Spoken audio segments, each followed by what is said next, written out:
அனைவருக்கும் இனிய வணக்கம். டாக்டர்ஸ் கிச்சன் தமிழ் சேனலில் இன்றைக்கி வீட்லேயே எப்படி சுலபமாக கரம் மசாலா தூள் தயாரிக்கிறது அப்படிங்கிறத பார்க்கலாம். இதெல்லாம் எங்களால் சிரமப்பட முடியாது, ஈஸியாக பேக்கெட்டில் இருக்குது, அதை அப்படியே நம்ம யூஸ் பண்ணிக்கிறோம் அப்படின்னு நினைக்கிறீங்களா? ஒரு தடவை வீட்டில் இந்த மாதிரி அரைச்சி பாருங்கள். உங்களுக்கு அப்புறமா நீங்கள் கடையில் வாங்கவே பிடிக்காது. நம்ம ஃப்ரெஷ்ஷாக அப்பப்போ அரைச்சிக்கிறதுனால நல்ல வாசமாகவும் இருக்கும். நாமளே செய்கிறதுனால வேறு எந்த கெமிக்கல்ஸும் கலந்துருப்பாங்க அப்படிங்கிற பயம் இல்லாமல் நம்ம யூஸ் பண்ணிக்கலாம். கரம் மசாலா தூளில் மெயின் இன்க்ரீடியண்ட் இந்த பட்டை தான். பட்டையை பற்றி இன்றைக்கி உங்களுக்கு நான் டீட்டெயிலாக சொல்லித்தரேன். அடுத்து இது அன்னாசி பூ, இது ஜாவித்ரி, இது ஜாதிக்காய் மரத்தோட பூ. கரம் மசாலா தூள் நம்ம உணவில் வாசத்தையும் செரிமான சக்தியை அதிகப்படுத்துறதுக்காகவும் நம்ம சேர்க்குறோம். பட்டை அளவுக்கு அதிகமாக யூஸ் பண்ணாக்க நல்லதில்லை. அதே மாதிரி பட்டையில் 2 வகைகள் இருக்குது. இப்போ பார்த்துட்ருக்கீங்களே, இது சிலோன் பட்டை இல்லை சுருள் பட்டை, ட்ரூ சின்னமன்னு சொல்லுவாங்க. இன்னொரு பட்டை கேஷியா பட்டைன்னு இருக்குது. அதுதான் வழக்கமாக சூப்பர் மார்க்கெட்டில் அதிகமாக கிடைக்கும். நம்ம ஸ்பெசிஃபிக்காக கேட்டோம்னா தான் இந்த சிலோன் பட்டை இல்லை சுருள் பட்டை கொடுப்பாங்க. இதில் பாருங்கள், இந்த சிலோன் பட்டை நல்லா அடக்கி சுருட்டின மாதிரி இருக்கிறது சிலோன் பட்டை. தனித்தனியாக ஒரே ஒரு சுருளாக இருக்கிற மாதிரி இருக்கிறது கேஷியா பட்டை. நம்ம இந்த அடுக்கி சுருளாக இருக்கிற பட்டையை தான் வாங்கி யூஸ் பண்ணணும். இது ரெண்டுமே வேறு வேறு மரங்கள்லேருந்து கிடைக்குது. ஸ்ரீலங்காவில் அதிகமாக காணப்படுற மரத்துலேருந்து எடுக்கப்படுறது சிலோன் பட்டை. இன்னொன்று சைனா, இந்தோனேஷியா போன்ற நாடுகளில் இருக்கிற மரங்கள்லேருந்து நமக்கு கிடைக்குது. இதில் கூட சைனா ப்ராடக்டான ஆச்சரியமாக இருக்குல்ல. சரி, வாங்க நம்ம கரம் மசாலா எப்படி செய்கிறதுன்னு பார்க்கலாம். உங்களுக்கு இதை செய்கிறதுக்கு தயக்கமாக இருந்துச்சுன்னா கொஞ்சமான அளவுகளில் தான் நான் சொல்லியிருக்கேன். ஒவ்வொரு ஸ்பூன் எடுத்து செஞ்சு பாருங்கள்.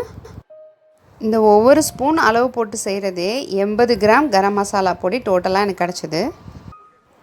கிராம்பு இல்லை லவங்கம்னு சொல்லுவாங்க இல்லையா, அது 1 டேபிள் ஸ்பூன், மிளகு 1 டேபிள் ஸ்பூன், சோம்பு 2 டேபிள் ஸ்பூன், கொத்தமல்லி 2 டேபிள் ஸ்பூன், அன்னாசிப்பூ 10 நம்பர் எண்ணி எடுத்துக்கோங்க,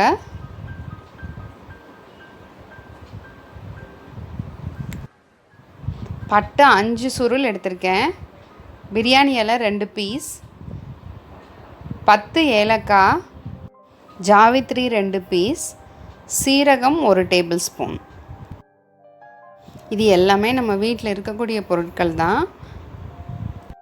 இதை சொன்ன அளவுகளில் எடுத்து கரெக்டாக வைக்கிறது மட்டும்தான் கொஞ்சம் சிரமமாக இருக்கும். அதுக்கப்புறம் வறுக்கிறதுக்கு ஒரு 5 நிமிஷம், அரைக்கிறதுக்கு 2 நிமிஷம், அவ்வளோதான், வேலை முடிஞ்சிடும். நம்ம எடுத்து வச்ச எல்லா ஸ்பைசஸையும் இப்போ ஒரு சட்டியில் ட்ரை ரோஸ்ட் பண்ணிக்க போகிறோம். ஒரு ஃபியூ மினிட்ஸ் தான் ஆகும், கருகவும் கூடாது. உங்களுக்கு டஃப்பாக இருக்குன்னா சிம்மில் வச்சு பண்ணிக்கோங்க. ஒரு ஈஸி டிப் சொல்லித்தரேன். இதில் சீரகம் போட்டிருக்கிறதுனால நம்ம ஸ்லோ ரோஸ்ட் பண்ணிகிட்டே இருக்கும்போது அந்த சீரகம் வெடிக்க ஆரம்பிக்கும்.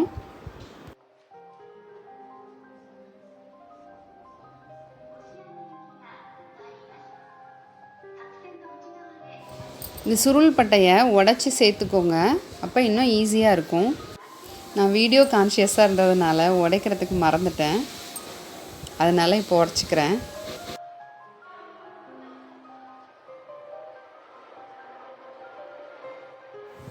சீரகம் பொரியுது பாருங்கள், அதுதான் கணக்கு. இதை ஒரு தட்டில் கொட்டி ஆற வச்சுக்கிறேன்.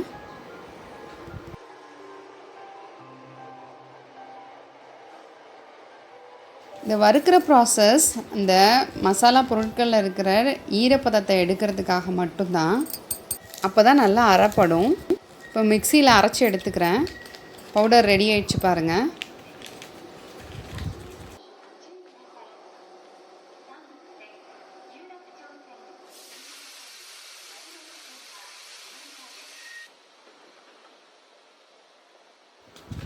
நல்லா நைஸாகவும் அரைச்சிக்கலாம், லைட்டாக திரியாக இருந்தாலும் ஒன்றும் பிரச்சனை இல்லை. இப்போ ரெடி ஆயிடுச்சு. இதை ஒரு கண்டெய்னரில் போட்டு நம்ம ஸ்டோர் பண்ண வேண்டியதுதான். இந்த வீடியோ எப்படி இருந்ததுன்னு கமெண்ட்ஸில் சொல்லுங்கள். இந்த வீடியோவோட டேக் ஹோம் மெசேஜ் என்னென்னா, சிலோன் பட்டையை நம்ம கண்டுபிடிச்சி யூஸ் பண்ணிக்கிறதும், சமையலுக்கு யூஸ் பண்ணுற பொடிகள் எல்லாமே முடிஞ்ச அளவுக்கு நம்ம வீட்டிலே தயார் பண்ணுறதும் தான். இனி வர வீடியோக்கள்லையும் இந்த மாதிரி நிறைய பொடிகள் உங்களுக்கு அப்லோட் பண்ணுறேன். நன்றி, வணக்கம்.